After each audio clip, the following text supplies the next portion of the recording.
अस्सलाम वालेकुम साथियों, क्या आप जानते हैं आज क्या हुआ? स्कूल ब्रेक में मेरे दो दोस्तों की आपस में लड़ाई हो गई।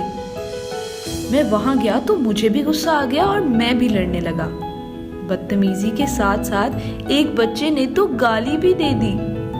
हमने एक दूसरे को धक्का दिया और ग्राउंड की मिट्टी की वजह से हम सब के कपड़े भी गंदे हो गए। इतने में हमारी टीचर आ गई।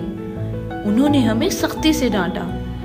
तब हमने माफ़ी मांगी और मेरी टीचर ने हमें समझाया कि गालियां देना और बदतमीजी करना इस्लाम में मना है। बच्चों, हमारे प्यारे नबी हज़रत मोहम्मद सल्लल्लाहु अलैहि वसल्लम की हदीस का मफ़हूम है, मुसलमानों तुम अच्छा बोलो और अगर अच्छा नहीं बोल सकते तो खामोश रहो।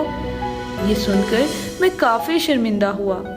अब मैं कभी बदतमीजी से नहीं बोलता और इस आदत की वजह से पूरी क्लास मेरी दोस्त बन गई है।